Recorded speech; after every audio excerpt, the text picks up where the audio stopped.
प्यारे बच्चों, आपको प्यारे बच्चों गुरुजी की पाठशाला में स्वागत है। आपका प्यारे बच्चों गुरुजी की पाठशाला में स्वागत है। आपको हमने पिछले वीडियो में क्षेत्रफल और आयतन की पहली एक्सरसाइज आपको समझा दी थी और इसमें जो सूत्र थे पहली प्रश्नावली के वो हमने आपको बता दिए थे। अब इस चैप्टर की अगली एक्सरसाइज है ये 14B, ठीक है।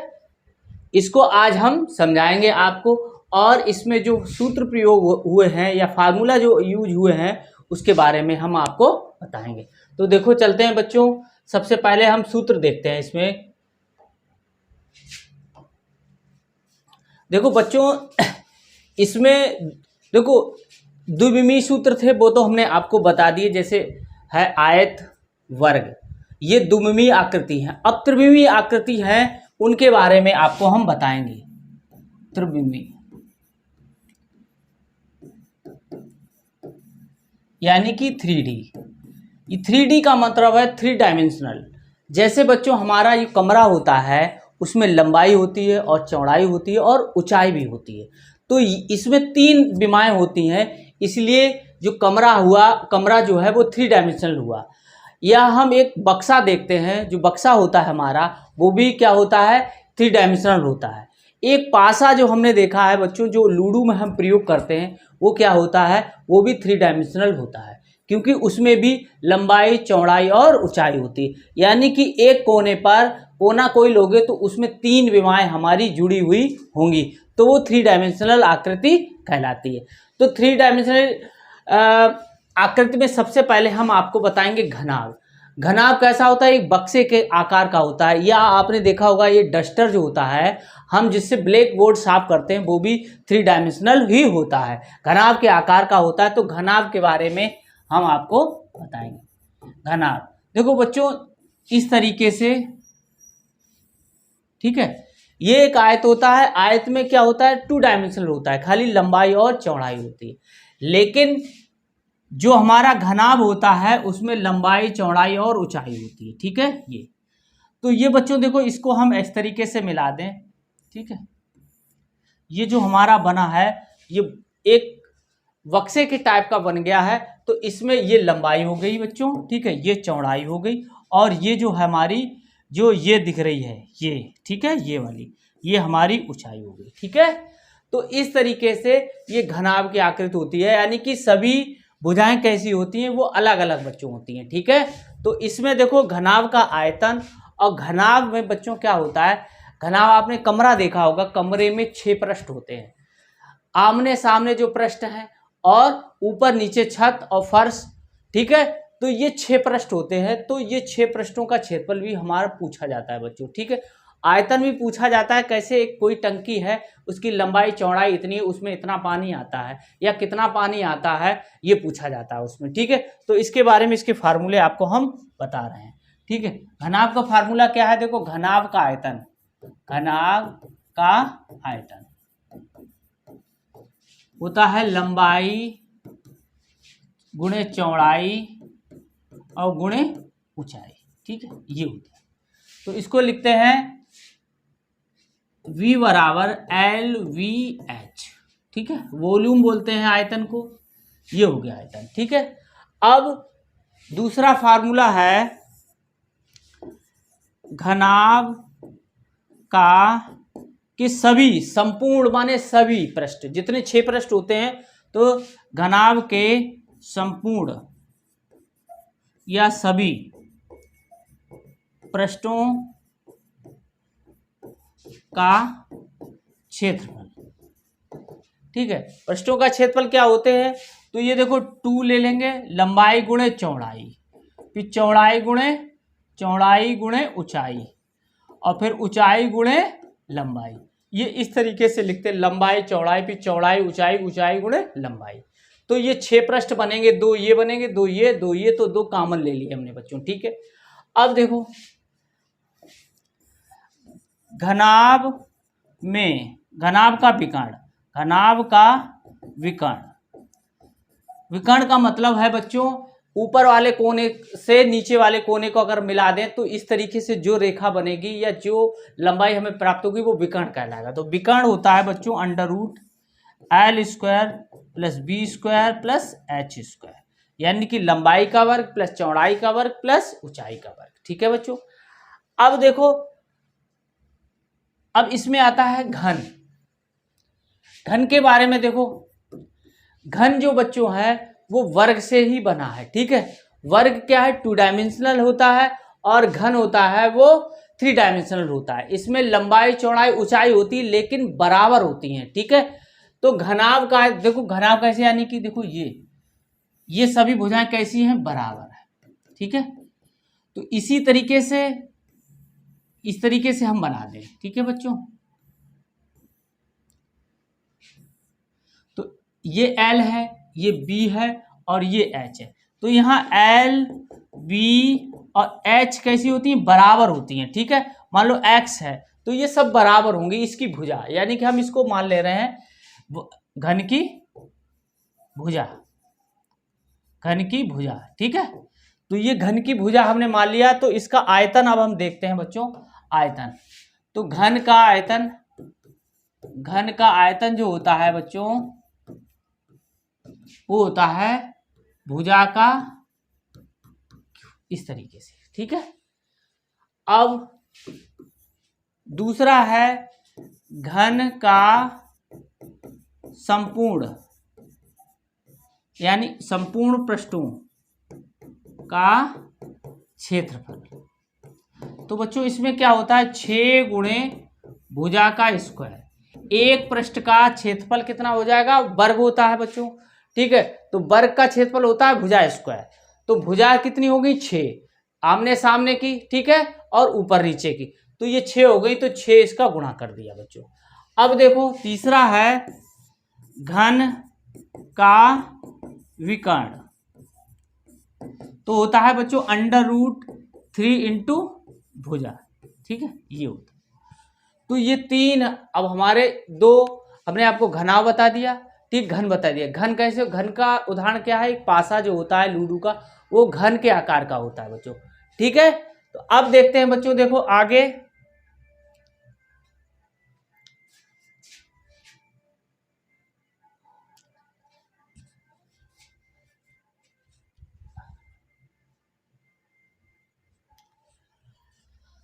अब देखो बच्चों, एक अगला पूछा जाता है घनों की संख्या या घनावों की संख्या। ठीक है, कैसे, एक बड़ा घन है कोई, ठीक है, उसमें से छोटे छोटे घन ऐसे, ठीक है, या घनाव, मान लो घनाव से घनाभ ही बनाए जाए। ठीक है, घनाभ से घनाभ बनाए जाएंगे तो क्या रहेगा, देखो बच्चों इस तरीके से, ऐसे इस तरीके से हम बनाएंगे। ये 3 डायमेंशनल में है बच्चों। ठीक है, इसमें 2 डायमेंशनल दिख रहा है, तो इसको कैसे करेंगे, देखो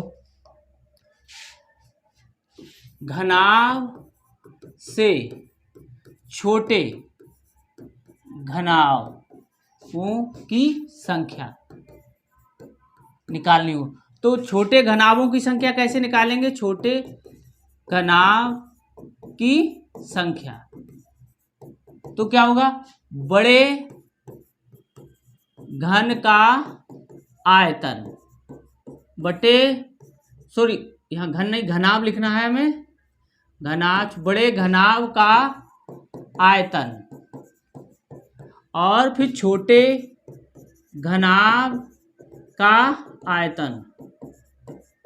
तो क्या हो जाएगा, देखो बच्चों, बड़े घनाभ का आयतन होगा लंबाई चौड़ाई ऊंचाई में। ऐसे बड़े घन की लंबाई, बड़े घन की चौड़ाई, बड़े घन की ऊंचाई, ऐसे नीचे लिखोगे छोटे घनाभ की लंबाई और छोटे घनाभ की चौड़ाई, छोटे घनाभ की ऊंचाई। तो ऐसे इस तरीके से L B H, ठीक है, और L V H। ठीक है बच्चों, तो आप एक चीज याद रखें, कोई भी आकृति, बड़ी आकृति जो दे रखी है वो किस डायमेंशनल में दे रखी है, 2 डायमेंशनल या 3 डायमेंशनल। 3 डायमेंशनल में दे रखी लंबाई चौड़ाई ऊंचाई में। ठीक है, तो नीचे भी वही हम रखेंगे, लंबाई चौड़ाई और ऊंचाई। ठीक है, ये। अब दूसरा है घनाभ से घन बनाना। ठीक है, एक तो ये हो गया। ऐसे ही घनाभ से घन बनाना, यानी घनों की संख्या। तो घनों की संख्या कैसे निकालेंगे? घनों की संख्या, घनाभ का आयतन लिखेंगे, घनाभ का आयतन और घन का आयतन।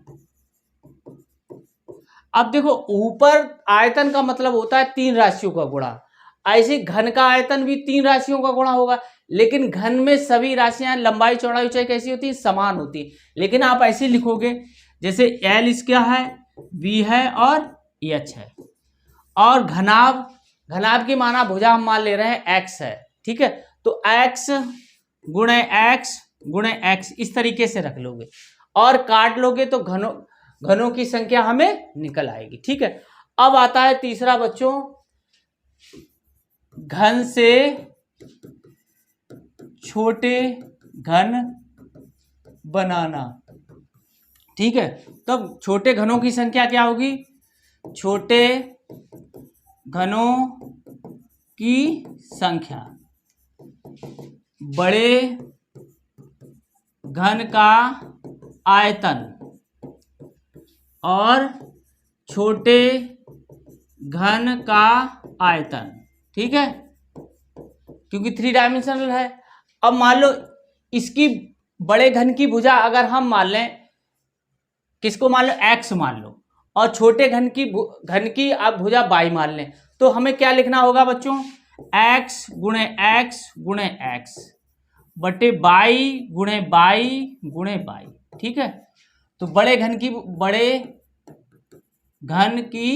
भुजा हमने मानी है X और छोटे घन की भुजा मानी है हमने Y, ठीक है बच्चों। तो अब देखो आयतन X गुणे X, ऐसी Y गुणे Y रख के हम काट लेंगे, जो आएगा वो हमारा छोटे घनों की संख्या आ जाएगी। इस तरीके से बच्चों प्रश्न पूछे जाते हैं। तो अब हम आपको एक्सरसाइज में जो प्रश्न है वो हल कराते हैं बच्चों। देखो बच्चों 14B का ये पहला क्वेश्चन है कि 35 मीटर भुजा के वर्ग का क्षेत्रफल बताइए। एक वर्ग है, उसकी जो भुजा है वो बच्चों कितनी है? 35 मीटर है। तो इसका हमें क्षेत्रफल निकालना है। तो हमने बच्चों बता रखा है आपको, वर्ग का क्षेत्रफल जो होता है वो होता है भुजा स्क्वायर। तो भुजा यानी कि 35 का स्क्वायर। अब बच्चों देखो 35 का वर्ग कैसे करेंगे? देखो 35 का वर्ग, देखो ये वाली संख्या है, इसको 25 का वर्ग कर दो, यानी कि ये 5 का वर्ग है तो 25 आ गया। अब 3 के आगे 4 आता है, ठीक है, और इन दोनों का गुणा कर लो। ऐसे कोई भी संख्या आ जाए, जैसे 35 का वर्ग हमें निकालना है तो इसका वर्ग कर दो तो ये 25 आ गया। इसके आगे 5 आता है, फिर इन दोनों गुणा कर लो, 4 पंचे 20, तो इतना आ गया। तो इस तरीके से जब भी इकाई का अंक 5 होगा उसका वर्ग निकालना हो तो हम इस तरीके से बच्चों निकाल लेंगे। तो अब देखो 1225 आ गया। देखो 1225 कहाँ लिखा हुआ है? 1225 ये लिखा हुआ है मीटर स्क्वायर या वर्ग मीटर में, ठीक है। मीटर था यहाँ पर तो मीटर हो गया। तो 1225 वर्ग मीटर या मीटर स्क्वायर आंसर आ गया बच्चों। अब सेंटीमीटर में किसको नहीं मापा जाता? सेंटीमीटर, देखो लंबाई को सेंटीमीटर मापा जाता है, परिमाप को सेंटीमीटर मापा जाता है, और दूरी को भी सेंटीमीटर में नापा जाता है। आयतन को किस में नापते हैं? घन सेंटीमीटर में, ठीक है बच्चों। तो इसमें किसको नहीं मापा जाएगा? आयतन को नहीं मापा जाएगा मीटर सेंटीमीटर में, ठीक है। यानी कि और सब में एक ही राशि है, एक ही राशि लंबाई, दूरी और परिमाप में सिर्फ एक ही राशि होती है, गुणा नहीं होता है। और आयतन में 3 राशियों का गुणा होता है, इसलिए ये घन मीटर, घन सेंटीमीटर, घन मीटर जो भी दे रखा होगा वो हो जाएगा। तो ये सेंटीमीटर में नहीं नापा जाएगा। अब देखो बच्चों, अब ये दे रखा हुआ है चित्र। अब ये दे रखा है कि ये एक चित्र है, देखो, ठीक है। अब इसका हमें क्षेत्रफल निकालना है। तो हम क्या करेंगे बच्चों? देखो इसमें हम ये वाली रेखा यहां से ऐसे हम खींच देंगे, ठीक है। ये अब हमें क्या चाहिए? ये जो रखी हुई है, ठीक है बच्चों, ये देखो ये आकृति जो दे रखी है इसका हमें क्षेत्रफल निकाल लें, और इस वाले क्षेत्रफल ये जो दे रखा है ये वाला क्षेत्रफल, ठीक है, ये इसका क्षेत्रफल इसमें से घटा दें तो ये वाले का क्षेत्रफल हमें आ जाएगा बच्चों। तो क्या करेंगे देखो बच्चों, अब देखो बच्चों इसको हमने जोड़ दिया है इस तरीके से, ठीक है। तो अब हमें क्या करना है कि इसकी 60 सेंटीमीटर है और लंबाई इसकी 2 सेंटीमीटर है। तो देखो बड़ी आकृति जो दे रखी है, आकृति क्या हो जाएगा 7 गुणे 2, क्योंकि ये कैसी है आयताकार है बच्चों, ठीक है। अब ये देखो ये जो आकृति दे रखी है ये इसकी तो हमें लंबाई पता है 1 है, ये वाली कितनी है 1 इधर निकल गई 2 इधर निकल गई तो 3 ये निकल गई, तो कितनी बची 4, ठीक है बच्चों। तो ये 4 हो गई, दिखाई दे रहा है बच्चों, ये 4 है, यहां पर लिख लेना ये 4 लिखा हुआ है, ठीक है। अब देखो बच्चों कि इसमें से क्या करेंगे 4 गुणे 1 हम घटा देंगे, यानी कि इसका क्षेत्रफल निकालेंगे तो 7 दूनी 14 माइनस 4 बराबर 10, तो 10 वर्ग सेंटीमीटर बच्चों निकलेगा, ठीक है। फिर समझ लो बच्चों, देखो ये आकृति ऐसे दे रखी थी बच्चों, ठीक है, कैसी इस तरीके से दे रखी थी, ठीक है।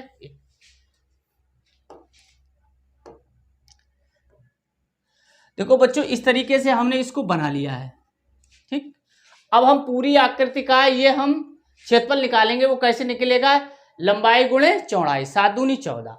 अब हमें ये वाली आकृति जो दे रखी है ये आकृति हमें घटानी है, तो इसकी लंबाई हमें चाहिए होगी यहां से यहां तक, वो 4 आ गई, वो कैसे आ गई 2 इधर निकल गई और 1 इधर निकल गई, तो ये कितना बचा 4, ठीक है। ये भी 4 बचा क्योंकि 1 इधर निकल गई 2 इधर निकल गई, 1 ये रखी तो 4 × 1 आ गया, तो 7 दूनी 14 माइनस 4 कितना आ गया 10 आ गया। तो कौन सा आंसर आएगा आकृति से घेरे क्षेत्रफल का क्या हो जाएगा बच्चों 10 वर्ग सेंटीमीटर बच्चों इसका आंसर हो जाएगा, ठीक है। आगे देखते हैं, देखो बच्चों अब चौथा अंक देखते हैं। देखो बच्चों एक आयताकार डिब्बा 90 सेंटीमीटर लंबा 50 सेंटीमीटर चौड़ा व 1 मीटर ऊंचा, इसका आयतन बताइए।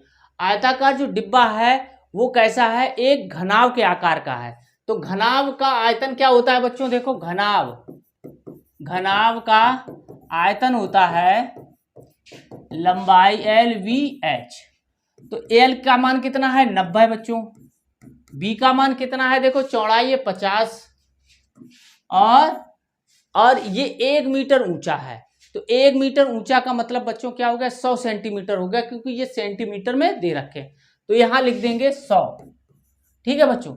अब देखो 2 ये तो 4 जीरो इधर आ गए, 9 पना 45, तो ये बच्चों आ गया, तो ये 45 इतना लिखा हुआ 45 इकाई दहाई सैकड़ा हजार हजार लाख 4,50,000 घन सेंटीमीटर आ गया, घन सेंटीमीटर। अब देखो 50,000 घन सेंटीमीटर तो बच्चों इसमें है नहीं, अब इसको क्या करना है, इसको हमें घन मीटर में बदलना है, तो घन मीटर सेंटीमीटर कै बार आया है 3 बार आया है, तो 100 का भी 3 बार ही भाग बच्चों लगेगा, तो इसको कैसे करेंगे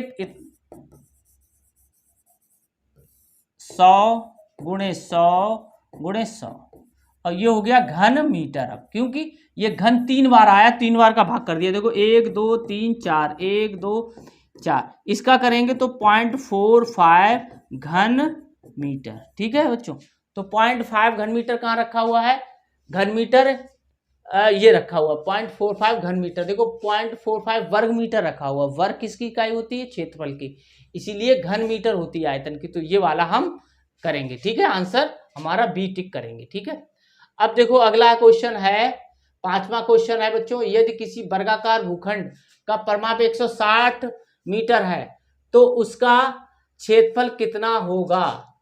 एक वर्गाकार है तो वर्गाकार का देखो वर्ग का परिमाप क्या होता है बच्चों 4 गुणे भुजा, तो ये इसका कितना हो गया है 160 बराबर 4 गुणे भुजा, तो इसे 4 काट दो बच्चों कितना आ जाएगा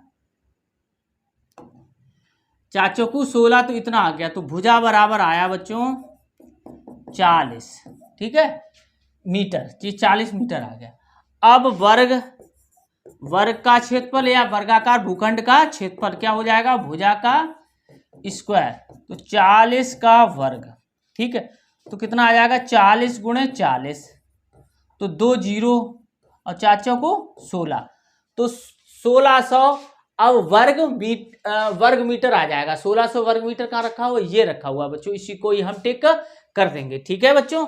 अब देखो आगे देखते हैं, छठा है क्वेश्चन, देखो 3 सेंटीमीटर भुजा वाला एक ठोस घन बनाने के लिए 1 सेंटीमीटर भुजा वाले कितने घनों की आवश्यकता होगी, ठीक है। तो इतने घनों की संख्या पूछ रहा है, तो घनों की, अब देखो घन जो 3 सेंटीमीटर भुजा वाले एक ठोस घन बनाने के लिए 1 सेंटीमीटर भुजा वाले कितने घनों की आवश्यकता होगी, तो घनों की संख्या कैसे निकालोगी, देखो घनों की संख्या बड़े घन का आयतन बटे छोटे घन का आयतन, तो क्या करना है 3 गुणे 3 गुणे 3, ठीक है बच्चों, 1 गुणे 1 गुणे 1, तो अब आ जाएगा ये 27, तो 27 घन होने चाहिए बच्चों, कितने घन होने चाहिए 27, तो ये वाला आंसर बच्चों हो जाएगा, ठीक है। आगे देखते हैं, देखो बच्चों अब 7वां क्वेश्चन ये है, किसी मेज की लंबाई चौड़ाई इतनी मीटर है, यानी कि 2 मीटर और 1.5 मीटर है। इस मेज के चारों ओर एक बार लपेटे जाने सकने वाले टेप की लंबाई क्या होगी, उसके परिमाप के बराबर बच्चों होगी। तो अब जो मेज है वो आयताकार है, तो आयत का परिमाप बराबर है 2 लंबाई प्लस चौड़ाई, तो 2 लंबाई कितनी है 2 प्लस 1.5, तो ये 2 3.5 हो गया बच्चों, तो ये 7 आ गया, 7 मीटर, ठीक है। तो एक बार हम जब राउंड लगाएंगे टेबल के चारों तरफ, तो उसकी सभी भुजाओं का योगफल अर्थात उसका परिमाप हमें ज्ञात करना होगा। तो 7 मीटर कहाँ दे रखा है, ये दे रखा है, यही हमारा आंसर बच्चों हो जाएगा। अब देखो 8वां क्वेश्चन है, एक वर्गाकार फर्श में 324 वर्गाकार टाइल्स लगी हैं, वर्गाकार की एक भुजा में कितनी टाइल्सें होंगी। अब देखो बच्चों ये बता रहा है कि ये कोई वर्ग है, ठीक है, तो ये 324 वर्गाकार टाइल्सें इसमें लगी हुई हैं, ठीक है, इस तरीके से। तो हम ये कह रहे हैं ये वाली भुजा में x लगी है और इस भुजा में भी x लगी है, तो जब यानी इसका मतलब हो गया इस वर्ग का क्षेत्रफल होगा वो कुल टाइलों के क्षेत्रफल के बराबर होगा, ठीक है। तो अब हम टाइलों की संख्या कैसे निकालेंगे, तो x गुणे x बराबर 324, तो इसका मतलब हो गया x 324, ठीक है। इसमें भी उतनी लगी, इसमें भी, तो टोटल कितनी लगी, ये 324। तो अब देखो बच्चों, अब दोनों पक्षों का क्या लेंगे, दोनों पक्षों का वर्गमूल लेने पर, ठीक है, तो x ये आ गया और 324 का क्या होगा बच्चों 18 हो जाएगा, 18, ठीक है। तो टाइलों की संख्या हमारी कितनी निकल आई, ये टाइलों की संख्या जो है हमारी निकली है 18, ठीक है। तो अब समझ गए, देखो बच्चों x टाइलें इसमें लगी, x टाइलें इसमें लगी, तो इसका गुणा हम कर ले रहे, इसका गुणा कर ले, तो टोटल टाइलों की संख्या हमारी निकल आएंगी, ठीक है। तो x गुणे x बराबर 324, तो x स्क्वायर बराबर 324, ठीक है। तो 324 का हम क्या करेंगे, दोनों पक्षों का वर्गमूल ले लेंगे, तो हमारा x बराबर 18 आ जाएगा। बच्चों समझ गए, ऐसे समझ लो ना कि इसमें x लगी है, ये भी ऐसी बनेगा, ठीक है, और ऐसे ये खाने आएंगे ये x ही आएंगे, और इधर भी x है, तो जब हम गुणा करेंगे तब कुल टाइलों की संख्या हमारी पता चल जाएगी, क्योंकि 1 2 3 फिर x ऐसी, ठीक है, इधर भी x, तो इस तरीके से हम इसको निकाल लेंगे, ठीक है। आगे देखते हैं, एक वर्गाकार मैदान की लंबाई 40 मीटर, तो उसके चारों ओर 3 चक्कर लगाने में कितना चलना पड़ेगा। एक चक्कर लगाने के लिए उसे कितना चलना पड़ता है बच्चों, उस आकृति का परिमाप यानी वर्ग का परिमाप, तो एक चक्कर में तय की गई दूरी क्या होगा? वर्ग का परिमाप या वर्गाकार फर्श का परिमाप। ठीक है, वर्गाकार मैदान जो लिखा हुआ है, वर्गाकार मैदान का जो है वो परिमाप। ठीक है, अब इसका क्या हो जाएगा? 4 गुणे परिमाप होता है 4 गुणे भुजा, तो 4 गुणे 40 तो हो जाएगा 160।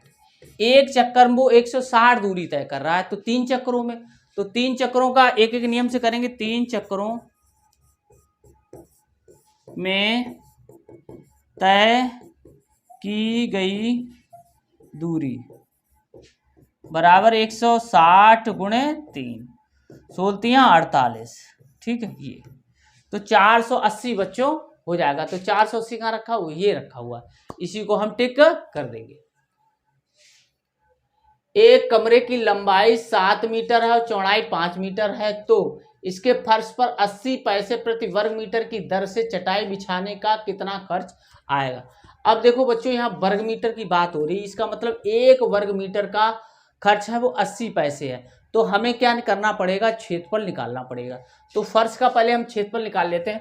तो फर्श का क्षेत्रफल, और फर्श कैसी है? वो आयताकार है, लंबाई और चौड़ाई 7 गुणे 5, 7 पना 35 वर्ग मीटर। ठीक है, अब 1 मीटर का खर्च 80 पैसे, तो 35 वर्ग मीटर का खर्च कितना हो जाएगा? तो गुणा, तो फर्श है, चटाई लिख लो, चटाई, हाँ, चटाई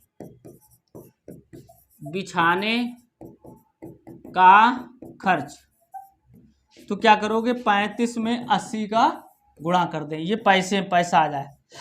ठीक है, तो ये 0, 8 × 5 = 40, हाथ से लगी 4, 8 या 24 और 4 = 28, ये पैसा हो गया बच्चों। ठीक है, ये पैसा हो गया। और पैसा को हम जब रुपए में बदलेंगे क्या करेंगे? 100 का भाग कर देंगे, तो कितना आ जाएगा? 28 रुपए आ जाएगा बच्चों। ठीक है, 28 रुपए कहाँ रखा हुआ है? ये रखा हुआ है, इसी को हम टिक कर देंगे बच्चों।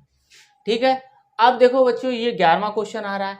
एक हौज में 75,000 लीटर जल आता है, यदि उसकी लंबाई 20 मीटर, चौड़ाई 15 मीटर और उसकी ऊंचाई होगी। ऊंचाई पूछ रहा है।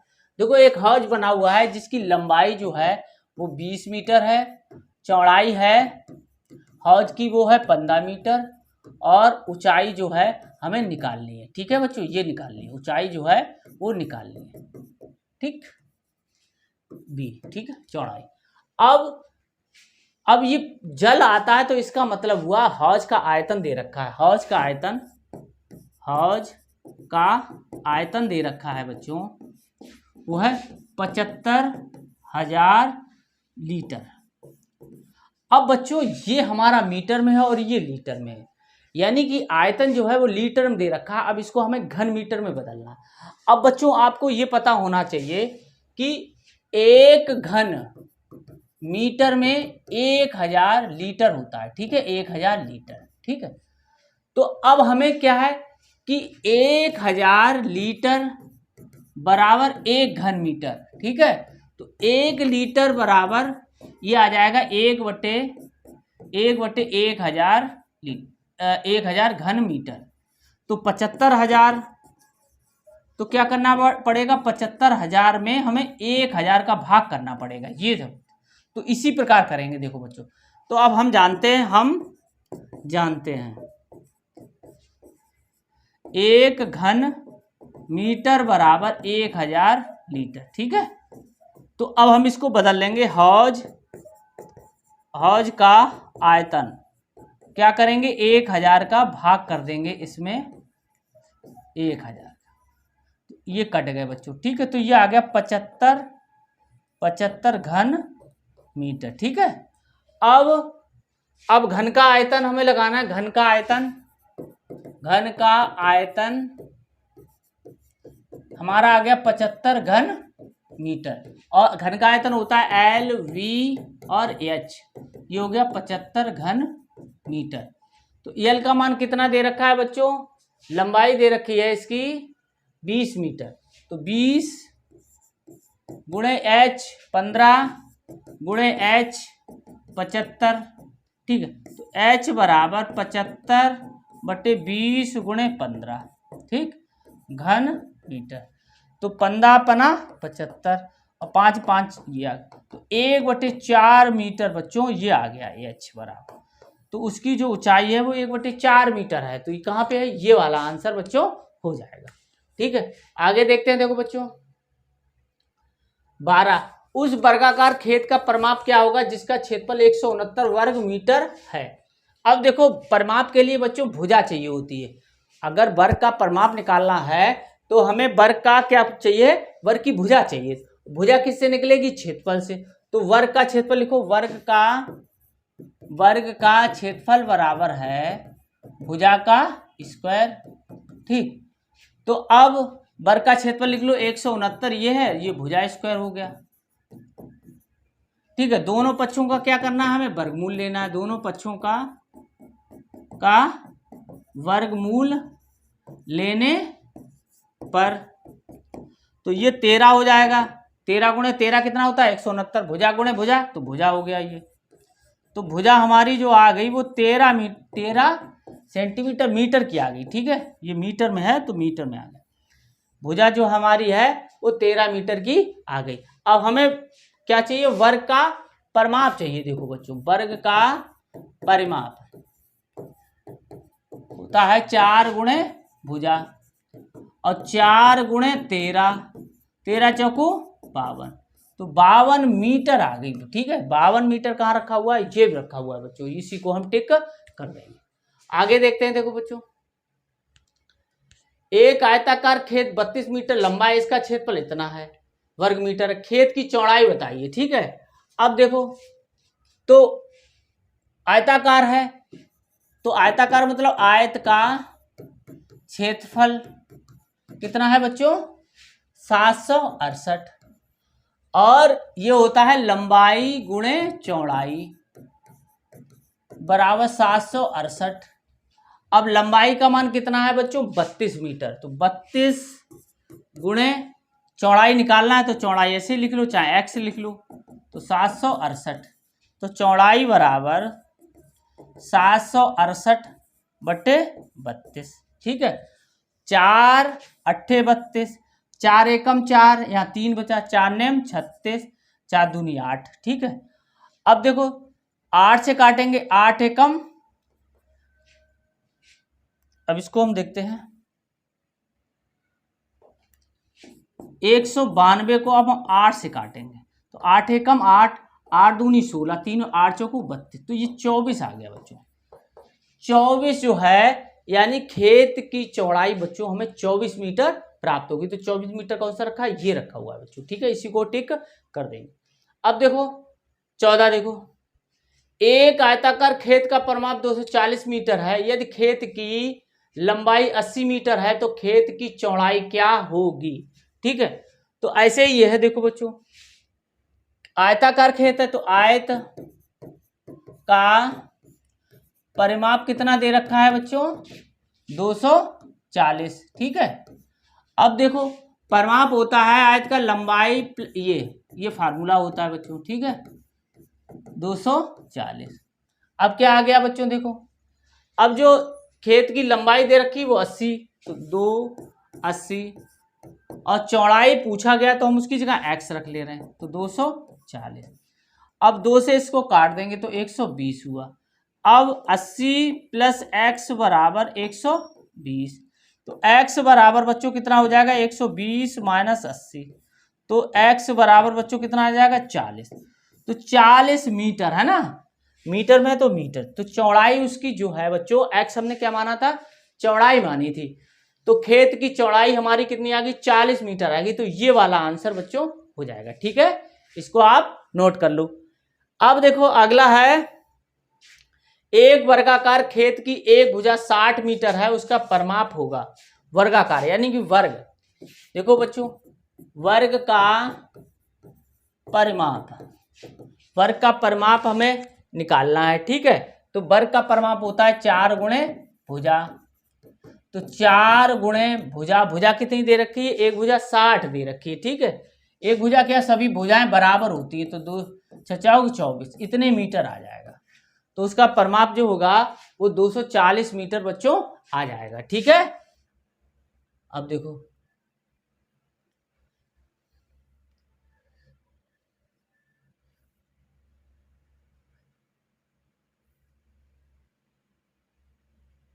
देखो 240 कहाँ रखा हुआ है बच्चों, ये रखा हुआ है, इसी को हम टिक कर देंगे।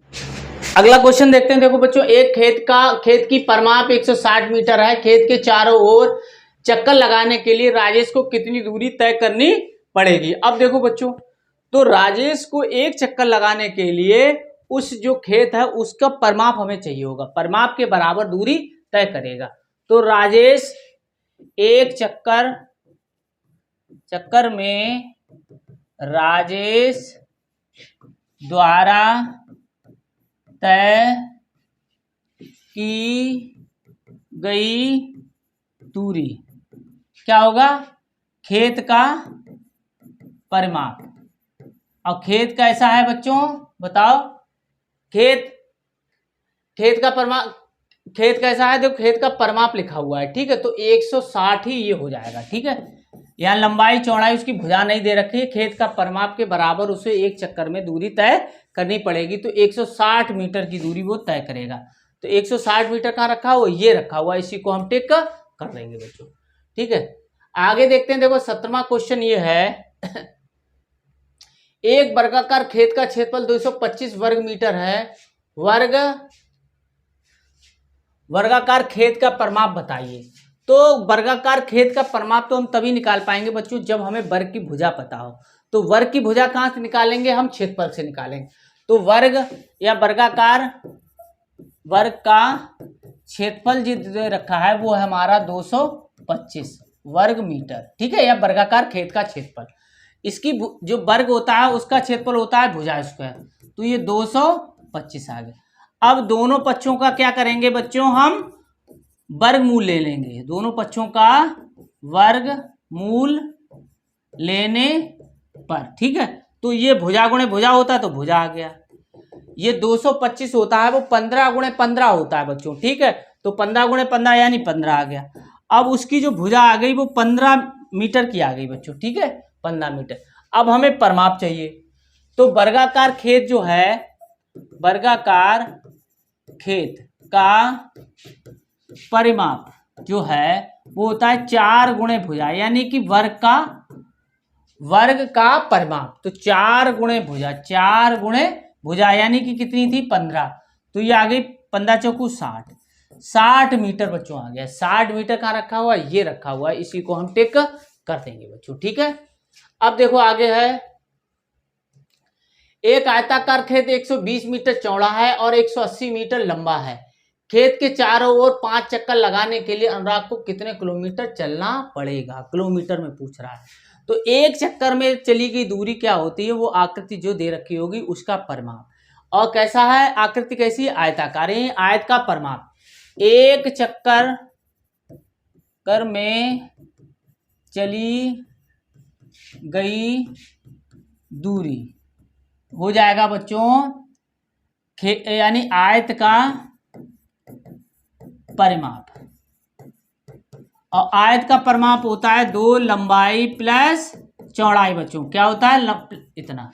तो ये 2 लंबाई कितना है 120 और ये कितना है 180। ठीक है, चौड़ाई यानी लंबाई 120 और चौड़ाई 180 दे रखी है। अब इनको जोड़ लेंगे तो ये हो जाएगा 300 अंदर वाला। ठीक है, ये 300, तो ये हो गया 600 मीटर। तो एक चक्कर में चली गई दूरी कितनी है 600 मीटर। तो 5 चक्कर में चली गई दूरी हम निकालेंगे।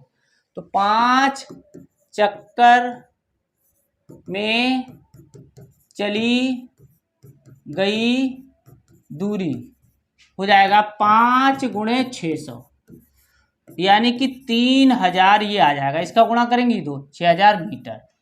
अब बच्चों हमें पता है कि 1 किलोमीटर में 1000 मीटर होता है, तो किलोमीटर में बदलने के लिए 1000 का भाग कर देंगे बच्चों। ठीक है, तो ये बच्चों ये आ गया, तो 3 ये किलोमीटर में बदल गया। तो ये 3 किलोमीटर उसे 5 चक्कर में दूरी तय करनी पड़ेगी बच्चों। ठीक है, अब देखो कहाँ लिखा हुआ है 3 किलोमीटर, ये रखा हुआ है। ठीक है, इसी को हम टिक कर देंगे। अगला क्वेश्चन 19वां है, एक आयताकार खेत की लंबाई 120 मीटर और चौड़ाई 80 मीटर है। इस आयताकार खेत का परिमाप एक वर्गाकार खेत के परिमाप के बराबर है। तो वर्गाकार खेत की एक भुजा कितनी होगी? तो अब देखो बच्चों क्या है, वर्ग का परिमाप किसके बराबर है? आयत के। आयताकार जो दे रखी आकृति, आयत के परिमाप, यानी कि आयताकार खेत के परिमाप के बराबर। तो ये आयत का परिमाप होता है 2 लंबाई प्लस चौड़ाई। तो 2 लंबाई कितना दे रखा है? 120 और चौड़ाई कितना दे रखा है? 80। तो ये हो जाएगा 200। 2 गुणे 200 हो गया, ये 400 हो गया बच्चों। ठीक, 400 मीटर हो गया, यानी कि वर्ग का परिमाप हमें 400 मीटर मिल गया। अब हमें वर्ग की भुजा निकालनी है बच्चों। तो वर्ग की भुजा कैसे निकलेगी? देखो वर्ग, अब इधर देखो बच्चों, ये वर्ग का परिमाप है, तो वर्ग का परिमाप जो होता है वो 4 गुणे भुजा होता है। 4 गुणे भुजा बराबर हो गया हमारा 400। तो इसको हम काट देंगे तो ये 100 बार कटेगा, तो भुजा बराबर हमारी आ गई 100 मीटर की। ये 100 मीटर आ गया बच्चों। ठीक है, ये 100 मीटर कहाँ रखा हुआ है? ये रखा हुआ है, इसी को हम टिक कर देंगे बच्चों। ठीक है, आगे देखते हैं। देखो अब यह है 20वां क्वेश्चन है।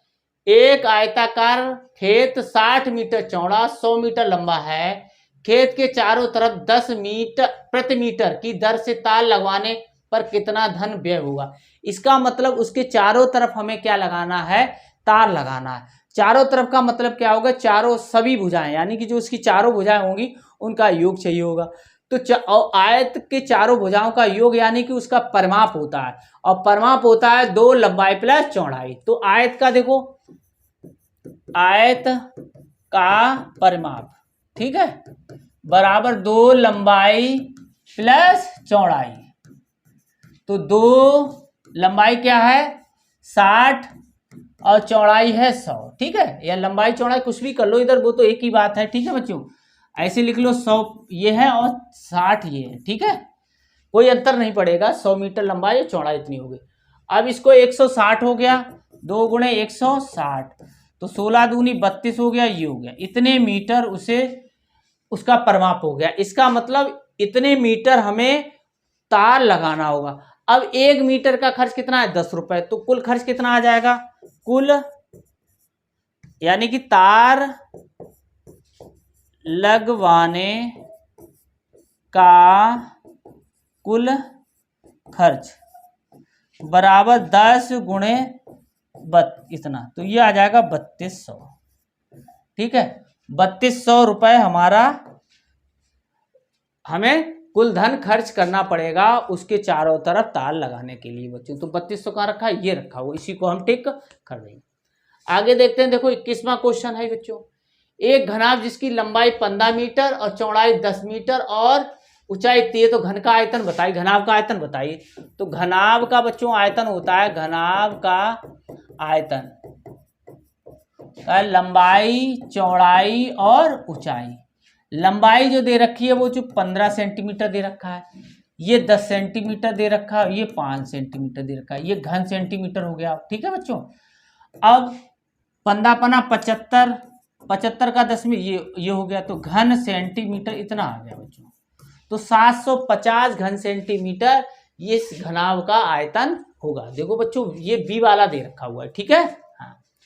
अब 22वां देखते हैं। देखो बच्चों इसी प्रकार है। एक घनाभ की लंबाई चौड़ाई ये है, तो घनाभ का आयतन बताइए। तो घनाभ का इसी तरीके से निकालेंगे। घनाभ का आयतन बराबर होता है लंबाई चौड़ाई और ऊंचाई। तो लंबाई कितनी है? 16 और गुणे 12 गुणे इतना। ठीक है, चलो अब गुणा कर लेंगे। देखो बच्चों 16 पंचे 80, इसका इसमें कर ले रहे हैं। 16 पंचे 80, यहाँ से लगी 8, 16 चौको 64, 16 कम 16, 16 में 32, 16 48, 16 चौको 64, और 64 और 8 कितना हो जाएगा बच्चों? कितना हो जाएगा? 72 है। 64 और 8, ठीक है, ऐसे जोड़ लें, 8 4 12, 72 हो गया। ठीक है, अब कितनी बार दशमलव लगाएंगे? एक बार दशमलव लगाएंगे। देखो यहाँ, और ये 12 यहाँ आ गया। फिर 12 दूनी 24 हासिल लगी 2, 62 84 और 2 86। ये वाला हट जाएगा, ठीक है, इसका कोई महत्व नहीं है, यानी कि 72 गुणे 12 हो गया। अब इसका ये हो गया 864 घन सेंटीमीटर, ठीक है, ये हो गया। तो ये कौन सा रखा हुआ है, 864 घन सेंटीमीटर ये रखा हुआ, इसी को हम टिक कर देंगे बच्चों, ठीक है। अब देखो घन की एक भुजा 6 सेंटीमीटर, तो घन का आयतन बताइए। तो घन का आयतन जो होता है, ठीक है, वो भुजा का क्यू, यानी कि आयतन में 3 राशियों का गुणा अवश्य होगा, इसलिए क्यू हो गया, ठीक है। तो ये 6 क्यू, तो इसका मतलब हो गया 6 गुणे 6 गुणे 6, यानी कि 6 का घन होता है 216, और ये घन सेंटीमीटर में है तो सेंटीमीटर वाला, तो 216 घन सेंटीमीटर ये वाला आंसर रखा हो, इसी को हम टिक कर देंगे बच्चों, ठीक है। अब देखो एक घनाभ की भुजाएं इतनी इतनी है, 16 सेंटीमीटर, 24 सेंटीमीटर, 12 सेंटीमीटर। तो घनाभ के सभी तलों का क्षेत्रफल बताइए। सभी तलों का मतलब है घनाभ का संपूर्ण पृष्ठ का क्षेत्रफल निकालना है बच्चों। तो घनाभ के संपूर्ण पृष्ठ का क्षेत्रफल बराबर है 2 लंबाई चौड़ाई, चौड़ाई ऊंचाई और ऊंचाई लंबाई, ठीक है। ये LVBH ठीक है, ये इस तरीके से एक क्रम चलता है, LVH पहले LV फिर BH फिर HL, ठीक है, इस तरीके से। तो अब देखो लंबाई और चौड़ाई कितनी है, 16 और 24, तो 16 और 24 का गुणा कर दो, फिर 24 और ऊंचाई कितनी है 12, तो 12 कर दो, फिर 12 गुणे पहला वाला 16 कर दो। अब देखो इनका गुणा करेंगे, 16 चौकू 64 हासिल लगी 6, 16 दूनी 32 और 6 38, ठीक। 5 चौक 48 हासिल लगी 4, 12 दूनी 24 और 4 इतना, 16 दूनी 32 हासिल लगी 3, 16 और 19, ठीक है। अब देखो तो 2, अब देखो 4 8 4 12, 12 और 12 2 14 हासिल लगी 1, 10 हो गया, 10 18 18 और 8 18 8 26 हासिल लगी 2, तो 3 4 5 5 और 3 8, ठीक है। अब इसका गुणा कर लेंगे, तो 8 6 दूनी 12 हासिल लगी 1, 8 दूनी 16 और 17, तो बच्चों कितना आ गया 1728 वर्ग। अब देखो वर्ग सेंटीमीटर आएगा, ठीक है, वर्ग मीटर है, वर्ग सेंटीमीटर वर्ग में आएगा, घन में नहीं आएगा बच्चों, ये ध्यान रखना। तो 1728 वर्ग सेंटीमीटर ये रखा हुआ है। ये घनाभ के सभी पृष्ठ जो होंगे 6 पृष्ठ, उनका सभी का क्षेत्रफल हमें प्राप्त हुआ है, यानी कि घनाभ के संपूर्ण पृष्ठ का क्षेत्रफल। अब देखो बच्चों ये 25वां क्वेश्चन है कि 5 सेंटीमीटर भुजा वाले कितने घन एक घनाभ जिनकी भुजा इतनी इतनी सेंटीमीटर पिघलाकर बनाए जा सकते हैं। तो घन की देखो घनों की संख्या, अब देखो बड़ी आकृति जो है वो किस में रखी है, 20 15 और 10, यानी 20 15 और 10। अब छोटी आकृति 5 सेंटीमीटर वाले बनाने, तो इसको भी ऐसे ही रखना है, बस इकाई हमें ध्यान रखना है, ये सेंटीमीटर में हो तो ये भी सेंटीमीटर में, तो सभी सेंटीमीटर में रखी हुई है, यानी कि घनाभ का आयतन बटे घन का आयतन, ये मतलब हो गया। अब 5 चौकू 20, 5 तियां 15, 5 दूनी 10, 4 तियां 12, 12 दूनी 24, तो 24 बच्चों देखो ये 24 है, ये 24 आंसर आया हमारा, यानी छोटे घनों की जो संख्या हमें प्राप्त होगी वो 24 प्राप्त होगी। देखो बच्चों ये रखा हुआ है, ये डी ऑप्शन, इसी को हम टिक कर देंगे बच्चों। अब देखो बच्चों इस एक्सरसाइज में 25 ही क्वेश्चन थे जो हमने आज आपको हल करा दिए हैं। अब अगले चैप्टर में हम आपको ये समय और दूरी के क्वेश्चन बताएंगे। इसके लिए आप हमारे चैनल गुरुजी की पाठशाला को सब्सक्राइब अवश्य कर लें और अधिक से अधिक शेयर अवश्य करते रहें तथा अपने दोस्तों को भी इसको शेयर करें।